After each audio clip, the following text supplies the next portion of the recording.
Shalom, everybody. I wanted to go ahead and start.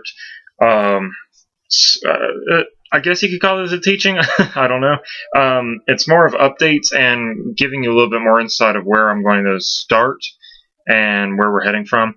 What I've decided, I know exactly where I'm going to start. It's in Matthew chapter 7. And what I'm going to end up doing is I believe I've decided to write a book on this topic and get it published if anyone will publish the works. And it's just something I feel led to do, I believe. I believe it's something important and relevant, and I'll explain why. But what I believe that I'm going to do is I'm going to start my teaching series, I guess you could say, here on YouTube. And as I'm doing that, it will be me studying into what the book is also going to be about. And you'll see how it's relevant and where I'm going, where I'm going to be headed, I believe.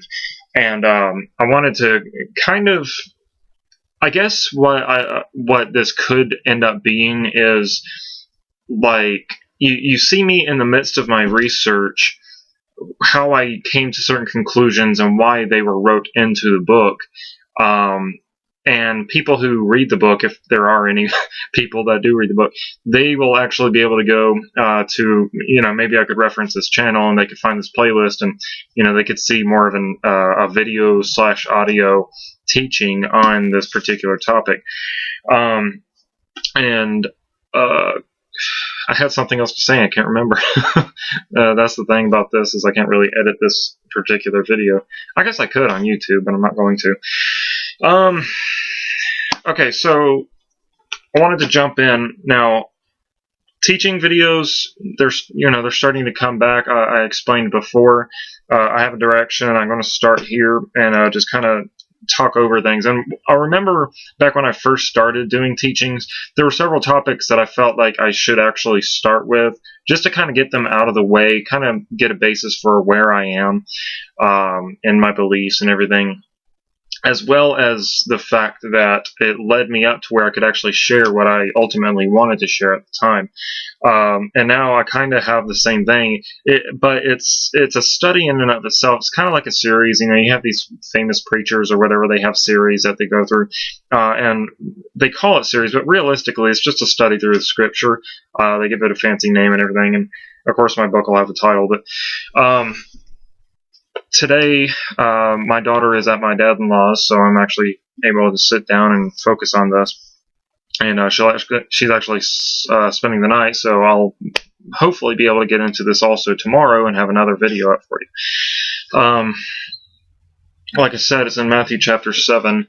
And yeah, I guess I'll just start. I had something else there that I was supposed to share. I just can't remember what it was.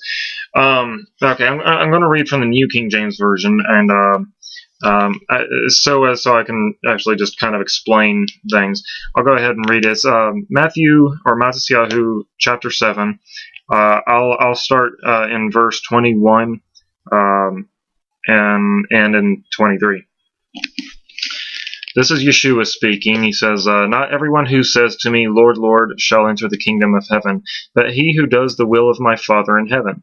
Many will say to me in that day, 'Lord, Lord, have we not prophesied in your name, cast out demons in your name, and done many wonders in your name?' And then I will declare to them, 'I never knew you. Depart from me, you who practice lawlessness.'" I think that is ultimately where mainstream Christianity is today. That's something they kind of gloss over. They don't really pay a whole lot of attention to it. I think that was my dog. They don't really pay a whole lot of attention to that particular passage and its fullness. I don't think a lot of people realize what those 3 verses, how much weight there is involved just in that little tiny paragraph. I guess let me dissect it.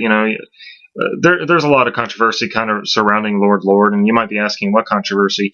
Believe it or not, a lot of people actually, they don't want to call him Lord. They believe that it's not right. There's no biblical premise for it. You know, it's even dangerous in consideration of Baal or Baal. What Baal means, the Lord part of it, and they actually start calling God Baal, and which was actually just like Lord. Even though Adonai is a Hebrew word for Lord, you know, it's one of those topics I'm not going to get into right now.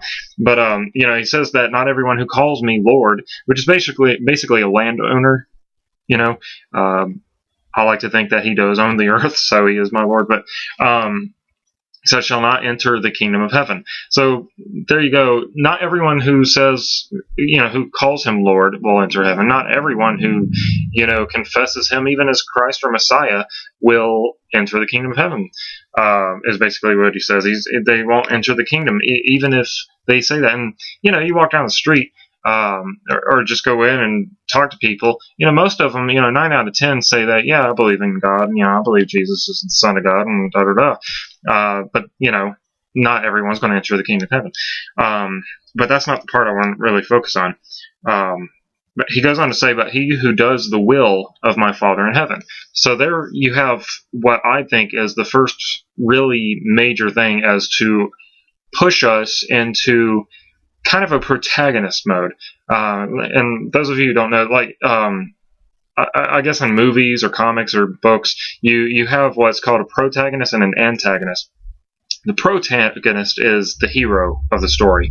They're the ones that are on the side of good. They're the ones that are going forward and doing, you know, what's right. Antagonist, it's kind of like anti. You know, they're against the good. They're rebelling against what is good and what is right, and they're trying to do what is evil and wrong. But that first statement there, he who does the will of my Father in heaven. So that, I think, it shows us, okay, so what we need to do first of all is figure out what is the will of the Father.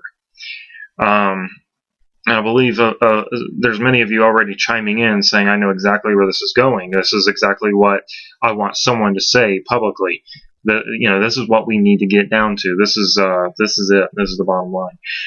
The next verse, 22, he says, many will say to me in that day, that I'll get into what that day is another time.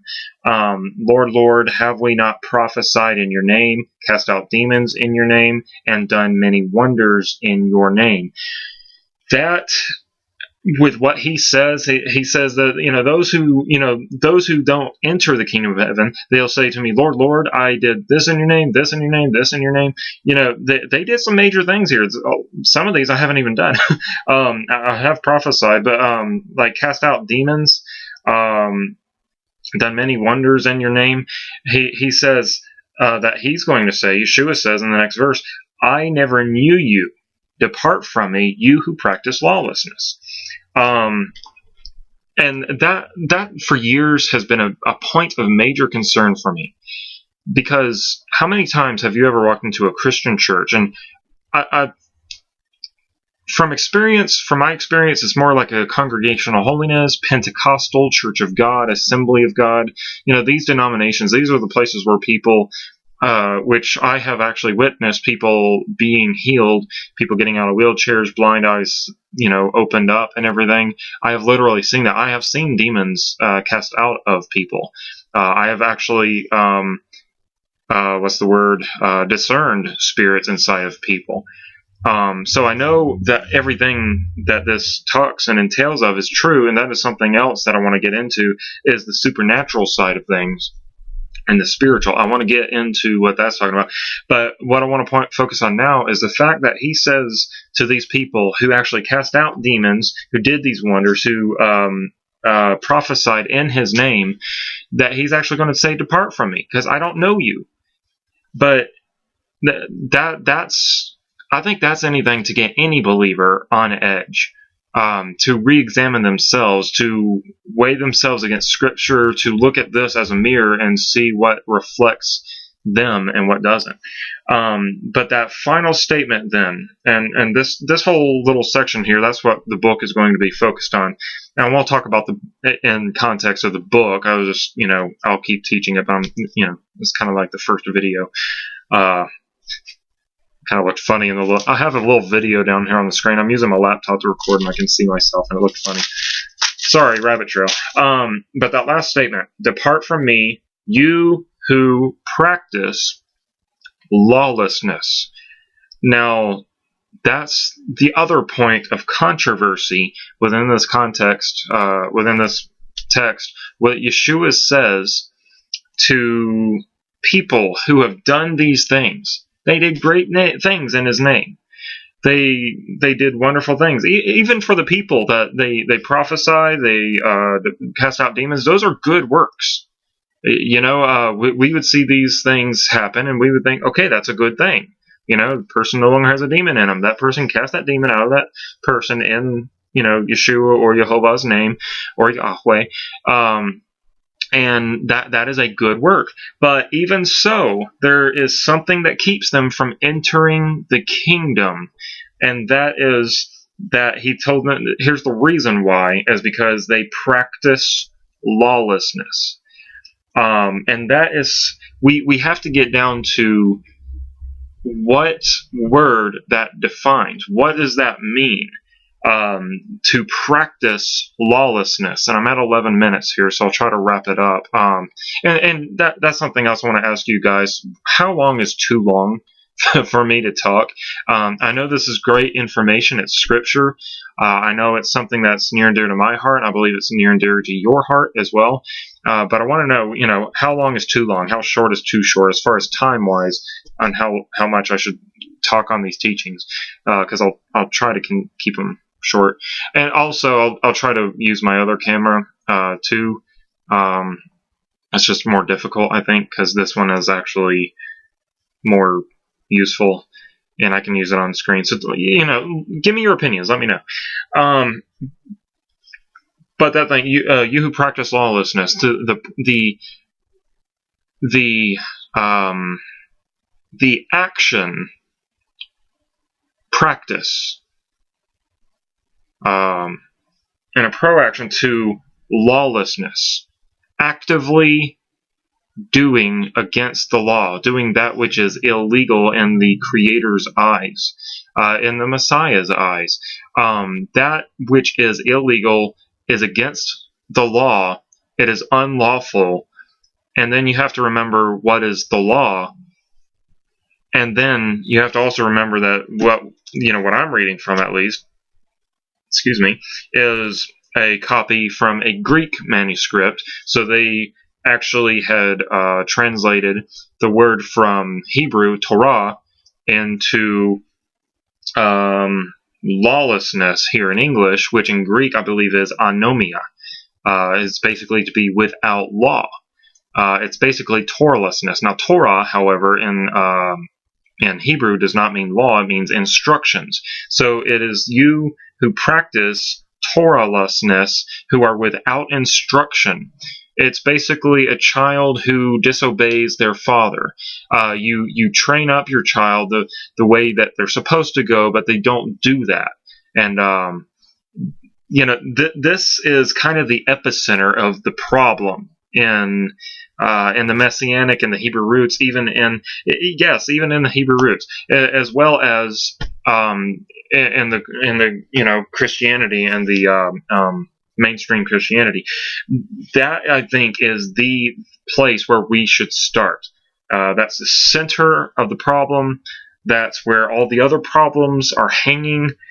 This is the part that nobody gets, and we have to figure out how we get into that point where we can actually, enter in. Because what is it that we want to hear? We want to hear, "Well done, good and faithful servant." I watched a movie. It's a war movie. I'm going to end with this. A war movie. It's my favorite all-time war movies. Yes, there's a lot of language in it, but it's called Saving Private Ryan, and it has actually been depicted as those who are World War II veterans as the closest to mimicking the real thing as far as D-Day is concerned. I posted on Facebook the other day. I just had to watch it, didn't I? Because I cry through the entire movie. It gets me every time. But there's a point, and this is a spoiler if you haven't seen the movie yet, don't listen. But there's a point where this guy, they saved his life, and then it shows him as an old man, and he's kind of kneeling at this cross, which is actually a tombstone. It's where, all the veterans, well, not veterans, all the, KIA, the killed in action soldiers, are buried. He's kneeling at this guy who saved his life, headstone cross thing, and he says, I remember what you told me that day, just before you died, and and he had actually said to him, earn this, earn it. And he says, I hope that I lived up to that. And he turns to his wife and he says, tell me I'm a good man, please tell me I'm a good person. She reaffirms to him. I'm getting teary-eyed. But he says that, and I remembered that whole journey leading up to that point in the movie. And it got to this point where, jumping off my head there, it got to this point where, as I was watching this movie, I thought, how better to mimic a believer and test them than to put them into the battlefield. These soldiers, they go in there, and you saw some of them, they wanted to just quit and give up. They thought this whole mission was bogus, and they just wanted to leave it at that and just go home, or go fight the war, or do whatever. And I remember thinking, it's like, okay, we are the soldiers. We're expected to do a mission, and we get to this point where, let's say you're put into this place, this battlefield, this horrid war where there's death and chaos and destruction everywhere. But you are the soldier. You're fighting for good, and you have a goal. And how much faith? And I remember this one guy. Every time that he was given a mission, he was the sniper for the group, so he had to be on it. And every time he was ready to do his mission, he would just start praying, and he would be quoting Psalms and everything, and it was really cool. And my point is, I'm kind of rambling.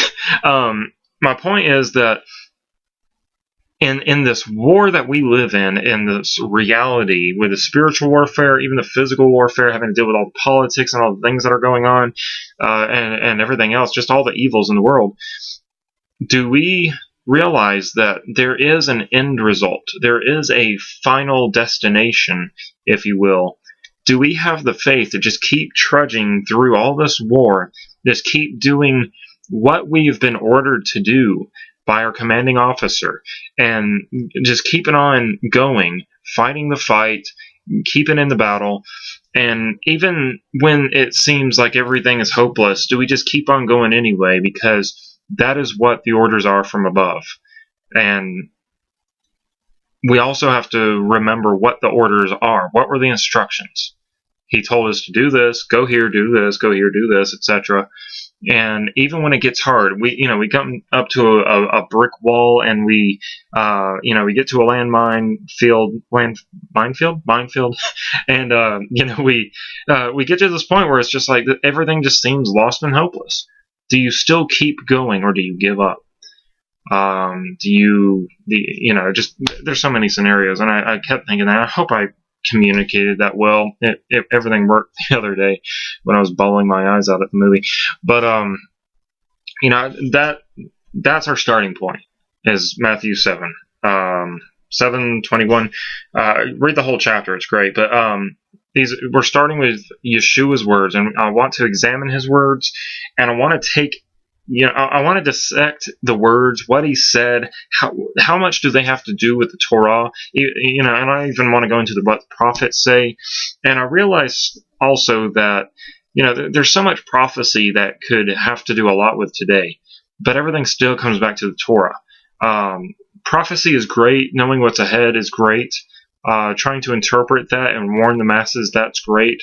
But it doesn't mean anything unless they know that, or even we know that the Torah is the final place, what we have to focus on, and the interpretation of the Torah that is spoken through what I believe to be through Yeshua, his life, and even those of the prophets and the the apostles or emissaries and his disciples, and even those final prophecies. We'll get into all of this, guys, because this is important. I believe it's not only important to me, I believe it's important to the whole community of believers, and I believe it's also highly important to the Creator, because this is his message.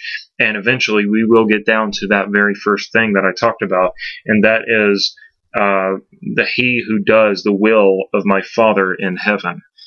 Those are the ones who enter the kingdom. Those are the ones who inherit. And I want to be that person who does the will of the Father, because if I am one of those who does the will of the Father, then I can have disciples also. I can go and make disciples who mimic exactly that. I will make disciples who do the will of my Father who is in heaven. And that's the first start of this series and teachings. It's very important. It's very relevant, especially for today. This is not old school. People try to say that the Bible is outdated. The truth is, this is the most advanced book ever. It's more modern. It's old age. It's new age. Not new age as in religion, but it's modern. It's today. It's it's everything. It's truth, and that's it. And we will get into truth. That's very important. And I just remembered the update that I wanted to tell you, and then I'm going to click the stop button because it's after 20 minutes. I will be doing book reviews. Books I have read personally, things that I think are great books, very important. But also, some books that are good, but, it's like you have to weigh certain things and everything else. That's all I have to say. I know this is going on forever. 22 minutes. Can I end it at 22 minutes? Shalom.